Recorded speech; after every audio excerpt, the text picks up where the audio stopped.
So ഒട്ടും expect ചെയ്യാത്ത ഒരു സോഫ്റ്റ്വെയർ അപ്ഡേറ്റ് ആയിരുന്നു ഇന്നലെ ജൂൺ 1 റിലീസ് ചെയ്ത iOS 26.5.1 എന്ന് പറയുന്ന ഈ ഒരു അപ്ഡേറ്റ്. ഇതിന്റെ അപ്ഡേറ്റ് സൈസിലേക്ക് വരുമ്പോൾ 17 Pro ആണ്. 17 Proയിൽ ഓൾമോസ്റ്റ് 12 GB അടുത്താണ് ഈ ഒരു അപ്ഡേറ്റ് സൈസ് വന്നിരിക്കുന്നത്. ആൻഡ് ഡിപ്പെൻഡിങ് ഓൺ നമ്മുടെ ഡിവൈസുകൾ അനുസരിച്ച് അപ്ഡേറ്റ് സൈസിലെ വേരിയേഷൻസ് ഉണ്ടാകും. പിന്നെ ഇതൊരു 2 അപ്ഡേറ്റ് ആണ്. പിന്നെ എന്തുകൊണ്ട് ഇത്രയും വലിയൊരു അപ്ഡേറ്റ് സൈസ് എനിക്ക് വന്നു എന്ന് ചോദിച്ചാൽ അതിനുള്ള ഉത്തരം ഇതിന് മുന്നത്തെ 26.5 എന്ന് പറയുന്ന അപ്ഡേറ്റ് ഞാൻ ചെയ്തിരുന്നത് ഡെവലപ്പ് ബേറ്റ അപ്ഡേറ്റ് ആണ്. അതും iTunes ഉപയോഗിച്ചിട്ടായിരുന്നു ഞാൻ ചെയ്തിരുന്നത്. സോ അതുകൊണ്ട് തന്നെയാണ് എനിക്ക് ഈ ഒരു അപ്ഡേറ്റ് വന്നപ്പം ഇത്രയധികം അപ്ഡേറ്റ് സൈസ് വരാനുള്ള കാരണമെന്ന് പറയുന്നത്. ലാസ്റ്റ് വന്ന 26.5 അപ്ഡേറ്റ് നിങ്ങളുടെ ഡിവൈസിൽ നിങ്ങൾ ബേറ്റ അപ്ഡേറ്റ് അല്ലാതെ നോർമൽ അപ്ഡേറ്റ് OTA വഴി ഫോണിൽ തന്നെ ചെയ്യുകയോ അല്ലെങ്കിൽ iTunes വഴിയാണ് ചെയ്തിട്ടെങ്കിൽ തീർച്ചയായിട്ടും ഇത്രയധികം അപ്ഡേറ്റ് സൈസ് വരത്തില്ല എന്നുള്ളത് ഉറപ്പാണ്. കാരണം iPhone Airൽ ഇതേ അപ്ഡേറ്റ് സൈസ് വന്നിരിക്കുന്നത് 5 GB അല്ലെങ്കിൽ 4.5 GB ഓൾമോസ്റ്റ് ആയിട്ടുള്ളൂ. സോ ഈ ഒരു ഡിഫറൻസ് വരുന്നതിൻ്റെ മെയിൻ റീസൺ എന്ന് പറയുന്നത് അപ്ഡേറ്റ് ചെയ്ത രീതി എന്താണ് എന്ന് നോക്കിയിട്ടാണ്. ഈവൻ ദോ ഇതൊരു ചെറിയ അപ്ഡേറ്റ് ആയിട്ട് കൂടി ഞാൻ ഈ ഒരു അപ്ഡേറ്റ് ചെയ്തത് iTunes ഉപയോഗിച്ച് തന്നെയാണ്. iTuneസിൽ കണക്ട് ചെയ്ത് അപ്ഡേറ്റ് ചെയ്യുമായിരുന്നു. ഇനി എന്താണ് ആപ്പിൾ ഇതുപോലുള്ളൊരു ചെറിയ അപ്ഡേറ്റ് റിലീസ് ചെയ്തത്, എന്താണ് അതിൻ്റെ പുറകിലുള്ള ഉദ്ദേശം എന്ന് പറയുന്നതിന് മുന്നേ 2-3 കാര്യങ്ങൾ, വളരെ എക്സൈറ്റിംഗ് ആണുള്ള 2-3 കാര്യങ്ങൾ പറയാനുണ്ട്. ഒന്ന്, നിങ്ങൾ ഈ കാണുന്ന വാൾപേപ്പർ, ദിസ് ഇസ് WWDC 26ന്റെ പുതിയ വാൾപേപ്പറാണ്. ആപ്പിൾ ഇന്നലെ ഇതെല്ലാം ഒഫീഷ്യലി ലോഞ്ച് ചെയ്തതാണ് ഈ ഒരു അപ്ഡേറ്റിനോടൊപ്പം തന്നെ. ഇത് നിങ്ങൾക്ക് ഇപ്പോൾ തന്നെ നിങ്ങളുടെ മാക്കിലോ ഐപാഡിലോ ഐഫോണിലോ ഡൗൺലോഡ് ചെയ്യാം. ഇതിൻ്റെ ലിങ്ക് ഞാൻ താഴെ കൊടുത്തിട്ടുണ്ട്. നിങ്ങൾക്കിത് ജസ്റ്റ് ഡൗൺലോഡ് ഓപ്ഷനിൽ ടാപ്പ് ചെയ്ത് കഴിഞ്ഞാൽ ഇത് ഇങ്ങനെ ഡൗൺലോഡ് എന്ന് പറഞ്ഞ ഒരു ഇവിടെ ടാപ്പ് ചെയ്ത് കഴിഞ്ഞാൽ ഡൗൺലോഡ് ഓപ്ഷനിലേക്ക് പോകുന്നതാണ്. അങ്ങനെ നിങ്ങൾക്ക് ഡയറക്റ്റ്ലി വാൾപേപ്പർ ഡൗൺലോഡ് ചെയ്യാനും നിങ്ങളുടെ ഫോണിൽ ഇൻസ്റ്റാൾ ചെയ്യാനും സാധിക്കുന്നതാണ്. ഇതിൽ വളരെ രസകരമായിട്ടുള്ള 2-3 കാര്യങ്ങൾ എനിക്ക് നോട്ടീസ് ചെയ്യാൻ സാധിച്ചു. കാരണം ഇന്നലെ ഒരൊറ്റ ദിവസം കൊണ്ട് ആപ്പിൾ കുറച്ച് വീഡിയോസും കുറേ പുതിയ അപ്ഡേറ്റുകളും ഈ WWDCയുമായിട്ട് അനുബന്ധിച്ച് കൊണ്ടുവന്നു. അതിൽ പ്രധാനമായിട്ടും ഇവരുടെ വെബ്സൈറ്റാണ്. WWDCയുടെ വെബ്സൈറ്റോ അല്ലെങ്കിൽ നിങ്ങൾക്ക് ആപ്പിൾ ഡെവലപ്പർ എന്ന് പറഞ്ഞ ആപ്ലിക്കേഷൻ ഓപ്പൺ ചെയ്ത് കഴിഞ്ഞാൽ അതിൽ ഈ പറഞ്ഞ പുതിയ അപ്ഡേറ്റുകൾ അല്ലെങ്കിൽ WWDCയായിട്ട് ബന്ധപ്പെട്ടുള്ള എല്ലാ അപ്ഡേറ്റുകളും നമുക്ക് അവൈലബിൾ ആണ്. WWDCയുടെ പുതിയ ടാഗ് ലൈൻ ഇപ്പോൾ ശ്രദ്ധിച്ചാൽ മനസ്സിലാവും, ഓൾ സിസ്റ്റം ഗ്ലോ എന്ന് പറഞ്ഞിട്ടാണ് കൊടുത്തിരിക്കുന്നത്. എന്താണ് ഇത് സൂചിപ്പിക്കുന്നത്? ഇതിനോടനുബന്ധിച്ച് ആപ്പിൾ കുറച്ച് ആനിമേറ്റഡ് വീഡിയോസും റിലീസ് ചെയ്തിട്ടുണ്ടായിരുന്നു. ഇതാണ് ആ വീഡിയോ എന്ന് പറയുന്നത്. നിങ്ങൾക്ക് കാണാം. ഇതിൻ്റെ ഓഡിയോ ഞാൻ പ്ലേ ചെയ്യുന്നില്ല. ഇതിൻ്റെ ലിങ്കും ഞാൻ താഴെ ഡിസ്ക്രിപ്ഷനിൽ കൊടുത്തേക്കാം. ഇതിൽ നിങ്ങൾക്ക് കാണാം ആനിമേഷൻസ് ഒക്കെ വരുന്നതും ആ ഒരു ലൈറ്റ് റിഫ്രാക്ഷനൊക്കെ സംഭവിക്കുന്നത് വളരെ ഇപ്പോൾ ഉള്ളതുപോലെയല്ല, കുറച്ചും കൂടെ ബെറ്റർ ആയിട്ടുള്ള രീതിയിൽ. അതായത് ലിക്വിഡ് ഗ്ലാസ് എന്ന് പറയുന്ന പുതിയ UI എലമെന്റ് നമ്മൾ കഴിഞ്ഞ വർഷം iOS 26ലാണ് കണ്ടത്. നിലവിലുള്ള ലിക്വിഡ് ഗ്ലാസ് എന്ന് പറയുന്ന ഈ ഒരു ഡിസൈൻ ലാംഗ്വേജ് കുറച്ചും കൂടെ ഇംപ്രൂവ് ചെയ്യാൻ അല്ലെങ്കിൽ അതിൻ്റെ ഒരു പുതിയ വേർഷൻ മേ ബി വരുന്നു എന്നത് സൂചിപ്പിക്കുന്നതാകാം. ഇതെല്ലാം ഒരു അസംഷൻ മാത്രമാണ്.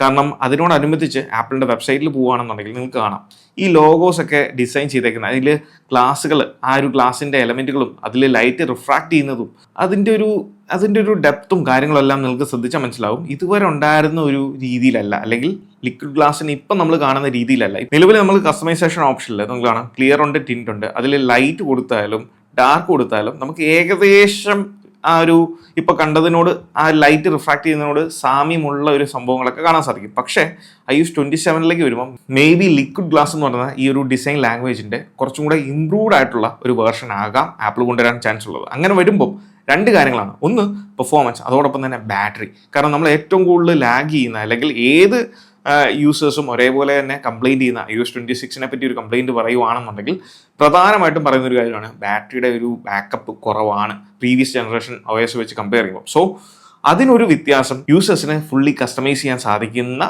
ഒരു ഇമ്പ്രൂവ്മെൻറ്റ്സ് മേ ബി അടുത്ത അപ്ഡേറ്റിൽ ആപ്പിൾ കൊണ്ടുവരാനുള്ള ചാൻസസ് ഉണ്ട്. നമ്മൾ കഴിഞ്ഞ ദിവസം iOS 26ൽ അവൈലബിൾ ആകുന്ന അല്ലെങ്കിൽ വരാൻ പോകുന്ന കുറച്ച് AI പരമായിട്ടുള്ള ഫീച്ചേഴ്സിനെ പറ്റിയും ലീക്സിനെ പറ്റിയൊക്കെ 2 വീഡിയോസ് ചെയ്തിട്ടുണ്ട്. ഈ 2 വീഡിയോസ് ഇതുവരെ നിങ്ങൾ കണ്ടിട്ടില്ലാണെങ്കിൽ ഡു ചെക്ക് ഇറ്റ് ഔട്ട്. ഇതിൽ വളരെ ഇൻട്രസ്റ്റിംഗ് ആയിട്ടുള്ള കൺഫേംഡ് ആയിട്ടുള്ള മാർക്ക് ഗ്രിൻമാൻ പോലെയുള്ള സോഴ്സുകൾ പ്രൊവൈഡ് ചെയ്തിട്ടുള്ള ഇൻഫർമേഷൻസ് ആണ്.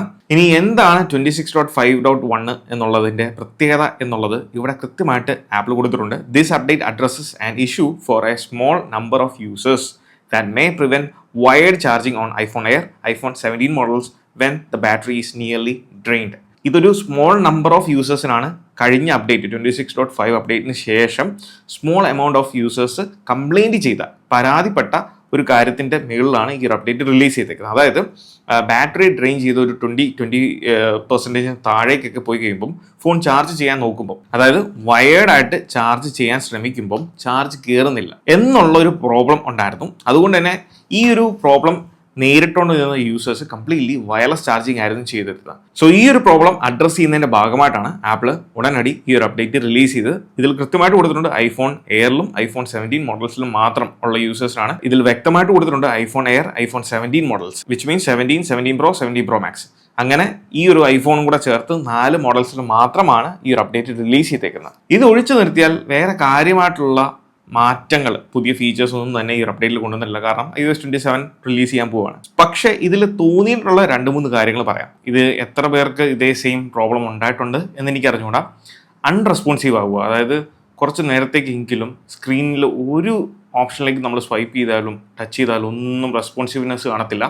പിന്നെ നമ്മൾ ഡിവൈസ് ഒന്ന് ലോക്ക് ചെയ്തിട്ട് വീണ്ടും അൺലോക്ക് ചെയ്ത് ഓപ്പൺ ചെയ്യുമ്പോഴായിരിക്കും റെസ്പോൺസ് കാണുന്നുള്ളൂ. ഇനി ഈ പറഞ്ഞ അൺറെസ്പോൺസീവ് ഇഷ്യൂ അല്ലെങ്കിൽ ബഗ്, ഇത് ഈ ഒരു അപ്ഡേറ്റിന് ശേഷം ഉണ്ടായ ഒരു ബഗ് അല്ല, ഇതിന് മുന്നത്തെ ഒരു അപ്ഡേറ്റിലും ഞാൻ ഫേസ് ചെയ്തൊരു ഇഷ്യൂ ആണ്. സോ ഇത് വളരെ റെയറായിട്ട്, ഫ്രീക്വൻ്റ്ലി അല്ലെങ്കിൽ എപ്പോഴും ഉണ്ടാകുന്ന ഒരു ബഗ്ഗോ കാര്യങ്ങളോ അല്ല, വളരെ റെയറായിട്ട് ഉണ്ടാകുന്ന ഒരു ഇഷ്യൂ ആണ്. ഇതിനെ നമുക്ക് നിസ്സാരമായിട്ട് ഡിവൈസ് ഒന്ന് ലോക്ക് ചെയ്യുക, വീണ്ടും അൺലോക്ക് ചെയ്യുമ്പോൾ ഈ ഒരു ബഗ് മാറുന്നതായിരിക്കും. അല്ലാന്നുണ്ടെങ്കിൽ ഒരു 10 സെക്കൻഡ് നമ്മൾ ചിലപ്പം വെയിറ്റ് ചെയ്ത് കഴിഞ്ഞാൽ ഓട്ടോമാറ്റിക്കലി ഈ ഒരു ബഗ് ഫിക്സ് ആകുന്നതായിരിക്കും. ആൻഡ് റീസെൻ്റ്ലി ഇറങ്ങിയ 26.5 അപ്ഡേറ്റ്, ഈ ഒരു അപ്ഡേറ്റ് ചെയ്തതിന് ശേഷം കമൻറ്റ് ബോക്സിൽ ഞാൻ പല യൂസേഴ്സും മെൻഷൻ ചെയ്തതായിട്ട് കണ്ടൊരു കാര്യമാണ്, 17 Pro സീരീസിലൊക്കെ 120 Hz ഉണ്ട്. സോ അത് സ്മൂത്തറായിട്ട് വർക്ക് ആകുന്നില്ല, ഇതുപോലെ ഫ്ലോലെസ് ആയിട്ട് വർക്ക് ആകുന്നില്ല, ലാഗ് ഫീൽ ചെയ്യുന്നു, പേജുകൾ സ്വിച്ച് ചെയ്യുമ്പോൾ ലാഗ് ഫീൽ ചെയ്യുന്നു എന്നുള്ളത്. അങ്ങനെ നിങ്ങൾക്ക് ഫീൽ ചെയ്യുന്നുണ്ടെങ്കിൽ ഈ പറഞ്ഞ പോലെ ഡിവൈസ് ഒന്ന് റീസ്റ്റാർട്ട് ചെയ്യുന്നത് നല്ലതായിരിക്കും. റീസ്റ്റാർട്ട് ചെയ്ത് നോക്കുക. റീസ്റ്റാർട്ട് ചെയ്തിട്ട് ഇതേ സിമിലർ ഇഷ്യൂ നിങ്ങൾക്ക് വീണ്ടും വരുന്നുണ്ട് എന്നുണ്ടെങ്കിൽ നമുക്ക് റീസെറ്റ് ഓൾ സെറ്റിംഗ്സ് എന്ന് പറയുന്ന ഓപ്ഷൻ ചെയ്യാവുന്നതാണ്. ഇതെല്ലാം ഈ പറഞ്ഞ റെമഡീസ് എല്ലാം നമുക്ക് ട്രൈ ചെയ്യാവുന്നതാണ്. ഒന്നും വർക്കായില്ലെങ്കിൽ മറ്റേതെങ്കിലും ഓപ്ഷനിൽ നമുക്ക് ഇത് വർക്കാവുന്നതായിരിക്കും. ഈ റീസെറ്റ് ഓപ്ഷനിൽ പോയിട്ട് റീസെറ്റ് ഓൾ സെറ്റിംഗ്സ് എന്നാണ് ഫസ്റ്റ് ഓപ്ഷൻ നിങ്ങൾ ചെയ്യുക.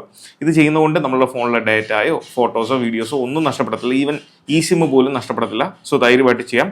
പക്ഷേ റീസെറ്റ് ചെയ്യുന്നത് ഓൾ സെറ്റിംഗ്സ് ആണ്. സോ സെറ്റിംഗ്സിൽ നമ്മൾ ചെയ്ത് വെച്ചേക്കുന്ന എന്തെങ്കിലും അഡ്ജസ്റ്റ്മെൻറ്റ്സോ കാര്യങ്ങളൊക്കെ വീണ്ടും റീസെറ്റ് ആവും. സോ പഴയ പോലെ നമ്മൾ ആക്കണം. 2, പ്രീവിയസ് അപ്ഡേറ്റിൽ നമ്മൾ ഏതെങ്കിലും ഒരു വിജിറ്റ് ഓപ്പൺ ചെയ്തിട്ട് നമ്മളത് പേജിലേക്ക് പോകുന്ന സമയത്ത് ഇതുപോലെ പേജുകൾ അറേഞ്ച് ചെയ്യുന്ന ഓപ്ഷനിലേക്ക് പോകുമ്പം ഡിവൈസ് റീസ്പ്രിങ് ആകുന്ന ഇഷ്യൂ ഉണ്ടായിരുന്നു. കുറേ അധികം യൂസേഴ്സ് ഇതേ പ്രോബ്ലം പറഞ്ഞായിരുന്നു. ഇനി ബാറ്ററിയുടെ കാര്യത്തിലേക്ക് വരുമ്പോൾ വളരെ രസകരമായിട്ടുള്ളൊരു ഇമ്പ്രൂവ്മെൻറ്റ്സ് ഉണ്ടായിട്ടുണ്ട്. കഴിഞ്ഞ അപ്ഡേറ്റിൽ നിങ്ങൾ കഴിഞ്ഞ വീഡിയോകളൊക്കെ കണ്ടിട്ടുണ്ടെങ്കിൽ, നമ്മൾ ചെയ്തിട്ടുള്ള കഴിഞ്ഞ 26.5ൻ്റെയും അതിന് മുന്നത്തെ അപ്ഡേറ്റിൻ്റെ ഒക്കെ വീഡിയോസ് കണ്ടിട്ടുണ്ടെങ്കിൽ നിങ്ങൾക്കറിയാം എൻ്റെ ലാസ്റ്റ് ബാറ്ററി ഹെൽത്ത് എന്ന് പറയുന്നത് 98% ആയിരുന്നു.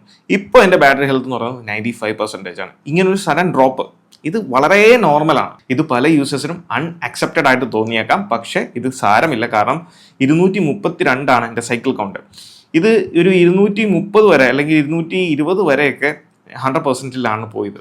പിന്നെ പെട്ടെന്നൊരു സഡൻ ഡ്രോപ്പ് ഈ 2 അപ്ഡേറ്റ് കൊണ്ട്, കഴിഞ്ഞ അപ്ഡേറ്റിൽ 98 ആയി, ഈ ഒരു അപ്ഡേറ്റ് വന്നപ്പോൾ 95 ആയി. ഇതെന്തുകൊണ്ടാണെന്ന് ചോദിച്ചാൽ ബാറ്ററി ഹെൽത്ത് ബാക്ക്ഗ്രൗണ്ടിൽ ഉണ്ടാകുന്ന ഇൻഡെക്സിങ് അല്ലെങ്കിൽ ഇതുവരെ വരുന്ന സോഫ്റ്റ്വെയർ അപ്ഡേറ്റുകളൊക്കെ കഴിയുമ്പോഴാണ് അത് പ്രോപ്പറായിട്ടുള്ള കാലിബ്രേഷനിലൂടെ കറക്റ്റ് ബാറ്ററി ഹെൽത്ത് കാണിക്കുന്നത്. അത് ചിലപ്പം ഒരു അപ്ഡേറ്റ് ഒക്കെ ചെയ്ത് കഴിയുമ്പോൾ 1% അല്ലെങ്കിൽ 2% ഒക്കെ ആയിരിക്കും ഡ്രോപ്പ് ആകുന്നത്.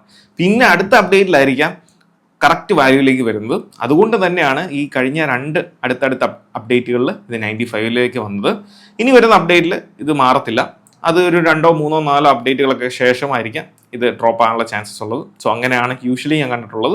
സോ ഇത് വലിയ സംഭവമായിട്ടുള്ള കാര്യമല്ല. സോ ആരും പേടിക്കണ്ട. സോ ഇതുപോലത്തെ വളരെ ഇൻഫോർമേറ്റീവ് ആയിട്ടുള്ള ആപ്പിൾ റിലേറ്റഡ് കണ്ടന്റ്സിന് ഇന്ന് തന്നെ നമ്മുടെ ഇൻസ്റ്റാഗ്രാം പേജും യൂട്യൂബ് ചാനലും ഫോളോ ചെയ്യുക. സോ ഈ ഒരു വീഡിയോ നിങ്ങൾക്ക് ഇഷ്ടമായെന്ന് വിചാരിക്കുന്നു. ഈ വീഡിയോ ഇഷ്ടമായാൽ തീർച്ചയായിട്ടും പോയി നമ്മുടെ ലൈക്ക് ബട്ടൺ സ്മാഷ് ചെയ്യുക. So once again this is Milan. Catch you guys next one. Until then, peace.